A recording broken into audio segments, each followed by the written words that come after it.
একটা phone call, তারপর হঠাৎ করে বাড়তি তৎপরতা। রাজ্য রাজনীতির অন্দরমহলে গত কয়েকদিন ধরে এমনই এক অদ্ভুত চাপা উত্তেজনা, আর সেই উত্তেজনার কেন্দ্রে এবার সরাসরি নাম উঠে এলো অভিষেক ব্যানার্জি। ঠিক কি ঘটছে তার ঘনিষ্ঠ মহলে? কেন আচমকা গ্রেপ্তারি আর তলবের ঘটনা ঘিরে নতুন করে উত্তাল হয়ে উঠছে রাজনৈতিক মহল? আর এই পরিস্থিতিতেই কেন সোশ্যাল মিডিয়ায় সরাসরি বিস্ফোরক পোস্ট করলেন তৃণমূল কংগ্রেসের এক শীর্ষ নেতা? প্রশ্নগুলো ক্রমশ ঘনীভূত হচ্ছে, আর তার মাঝেই সামনে আসছে একের পর এক অভিযোগ, পাল্টা যুক্তি আর রাজনৈতিক চর্চা। রাজ্যের রাজনৈতিক ক্ষমতার পালা বদলের পর থেকে প্রশাসনিক ও রাজনৈতিক সংঘাত যে ধাপে ধাপে বাড়ছিল, এবার তা যেন এক নতুন মাত্রায় পৌঁছালো। রাজ্য পুলিশের স্পেশাল টাস্ক ফোর্স এবং সিআইডি ভূমিকা নিয়ে এবার সরাসরি প্রশ্ন তুললেন তৃণমূল কংগ্রেসের সাংসদ Abhishek Banerjee. Social media platform X, পূর্বের যে টুইটার, সেখানে তিনি একাধিক বিস্ফোরক দাবি তুলে ধরেছেন, যা ঘিরে ইতিমধ্যেই রাজ্য রাজনীতিতে তীব্র প্রতিক্রিয়া তৈরি হয়েছে। অভিষেক ব্যানার্জির অভিযোগ, রাজনৈতিক প্রতিহিংসা লক্ষ্য করে তার অফিস এবং তার ঘনিষ্ঠ কর্মীদের উপর প্রশাসনিক চাপ তৈরি করা হচ্ছে। তার দাবি অনুযায়ী গত কয়েক সপ্তাহ ধরে তার সঙ্গে যুক্ত প্রায় 25 জন কর্মীকে হঠাৎ করে তলব করা হয়েছে বা আটক করে জিজ্ঞাসাবাদের জন্য নিয়ে যাওয়া হয়েছে। তার বক্তব্য, এই সমস্ত পদক্ষেপ কোনো নির্দিষ্ট আইনি প্রক্রিয়া বা যথাযথ নোটিশ ছাড়াই করা হচ্ছে, যা তিনি সম্পূর্ণ বেআইনি বলেই দাবি করেছেন। এই পোস্টে আরও গুরুতর অভিযোগও তুলেছেন তিনি। অভিষেক ব্যানার্জির দাবি, আটক বা তলব করা কর্মীদের উপর মানসিক চাপ সৃষ্টি করা হচ্ছে। শুধু তাই নয়, তার বিরুদ্ধে মিথ্যা বয়ান দেওয়ার জন্য জোর করা হচ্ছে বলেও অভিযোগ তুলেছেন তিনি। একই সঙ্গে তিনি উল্লেখ করেছেন, কিছু ক্ষেত্রে ভয় দেখানো এবং হুমকি দেওয়ার ঘটনাও ঘটেছে বলে তার কাছে তথ্য এসেছে। সবচেয়ে বিতর্কিত অভিযোগগুলোর মধ্যে একটি হলো, তার দাবি অনুযায়ী কর্মীদের ফোনে বেআইনিভাবে আড়ি পাতা হচ্ছে। এমনকি তার ঘনিষ্ঠদের পরিবারের সদস্যদের, বিশেষ করে মহিলাদেরও ডেকে পাঠিয়ে মানসিকভাবে হেনস্থা করা হচ্ছে বলে তিনি সোশ্যাল মিডিয়ায় অভিযোগ তুলেছেন। এই সমস্ত ঘটনাকে তিনি রাজনৈতিক উদ্দেশ্য প্রণোদিত বলে আখ্যা দিয়েছেন। ঠিক এই পরিস্থিতিতেই অভিষেক ব্যানার্জির ঘনিষ্ঠ সহযোগী দেবরাজ চক্রবর্তী গ্রেপ্তারি ঘিরে নতুন করে উত্তেজনা ছড়িয়েছে। পুলিশ সূত্রে জানা গেছে, নির্দিষ্ট অভিযোগের ভিত্তিতে তাকে হেফাজতে নেওয়া হয়েছে। যদিও এই গ্রেপ্তারিকে কেন্দ্র করে রাজনৈতিক মহলে একাধিক ব্যাখ্যা উঠে আসছে। দেবরাজ চক্রবর্তীর গ্রেপ্তারের পরই বিজেপি শিবিরে একাংশ নেতাও বিষয়টি নিয়ে সরব হয়েছেন।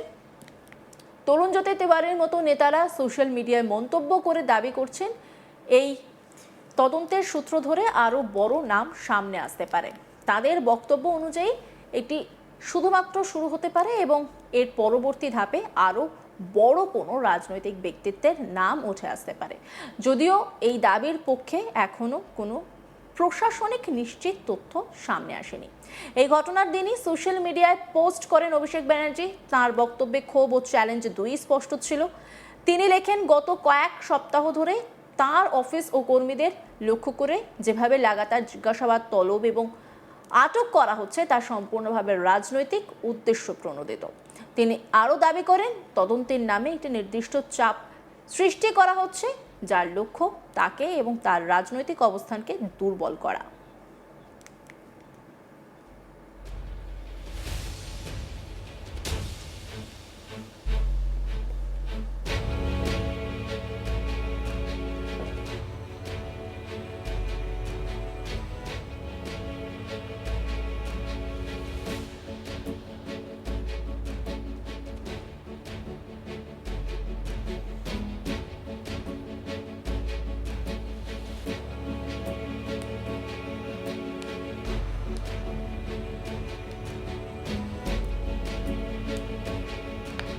এই নিয়ে একটি রিপোর্ট তুলে ধরেছেন আমার কলিগ অনির্বাণ সিংহ রায়, দেখাবো আপনাদের। বিজেপি ক্ষমতায় আসার পর থেকে একাধিকবার অভিষেক বন্দ্যোপাধ্যায়ের ওপর নানা ধরনের কোপ পড়েছে। প্রথমত তো তার যে দুর্নীতি বা দুর্নীতির সঙ্গে তিনি জড়িত সেই অভিযোগে ইতিমধ্যেই একাধিক বিষয়ে তাকে জিজ্ঞাসাবাদ করা হয়েছে এবং তার পাশাপাশি আমরা দেখেছি যে সই জালিয়াতি যে কাণ্ড, অর্থাৎ বিধানসভার ভেতরে যে সই জালিয়াতি কাণ্ড, সেই সই জালিয়াতি কাণ্ড নিয়ে ইতিমধ্যেই অভিষেক বন্দ্যোপাধ্যায়কে একাধিকবার সিআইডি হাজিরা দিতে হয়েছে। এবং শুধু তাই নয়, সিআইডির হাজিরা কিন্তু অভিষেক বন্দ্যোপাধ্যায় আরও বেশ কিছু বিষয়ের মধ্যে জড়িত। অর্থাৎ আমরা দেখেছি যে ভাষণ তিনি ভোটের সময় দিয়েছিলেন সেই ভাষণ নিয়ে প্রশ্ন উঠতে শুরু করেছে এবং সেই ভাষণের জেরে কিন্তু কেন সেই উস্কানিমূলক ভাষণ দিয়েছিলেন তিনি সেই বিষয়েও সিআইডি তদন্ত হয়েছে। এবং শুধু তাই নয়, সিআইডি তদন্তের পাশাপাশি আমরা দেখেছি তার ভয়েস টেস্ট, অর্থাৎ তার কণ্ঠস্বর নমুনা নেওয়ার জন্যও কিন্তু বিভিন্নভাবে বিভিন্ন কোর্ট কেস থেকে শুরু করে বিভিন্ন বিষয় হয়েছে। এবার অভিষেক বন্দ্যোপাধ্যায় একটি বিশেষ অভিযোগ তুলেছেন এবং সেই অভিযোগ তুলে তিনি কিন্তু স্পষ্টত নিজের একেবারে বলা যায় যে ফেসবুক এক্স হ্যান্ডেলে পোস্ট করেছেন এবং সেই পোস্টে তিনি স্পষ্ট করেছেন যে কোথাও গিয়ে তার বিরুদ্ধে কোনো রকমভাবে কোনো ষড়যন্ত্র করা হচ্ছে এবং তার অফিসের নাকি 25 জন লোককে নিয়ে গিয়ে বিভিন্নভাবে পুলিশ হেনস্থা করেছে। ইতিমধ্যেই নাকি একাধিক লোককে তার অফিসের আটক করা হয়েছে এবং তার পাশাপাশি হেনস্থা করা হয়েছে এবং সেই হেনস্থার শিকার হয়েছেন তার অফিসের লোকজন।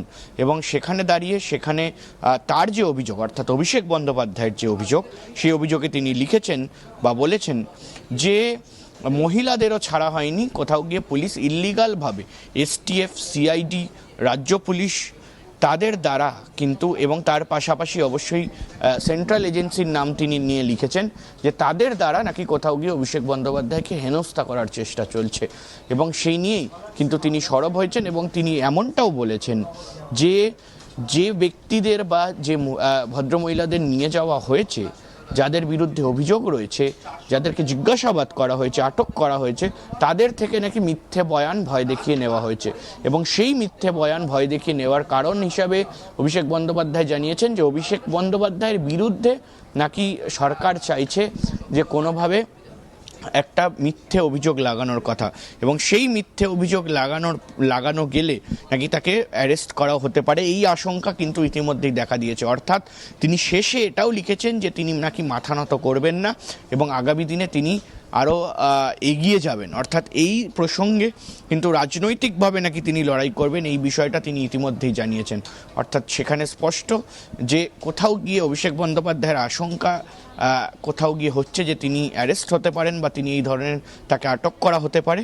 কিন্তু মূলত এই মুহূর্তে তদন্ত চলছে এবং সেই তদন্ত কোন জায়গায় এগোয় এবং কোন জায়গায় গিয়ে থামে সেটাই এই মুহূর্তে দেখার।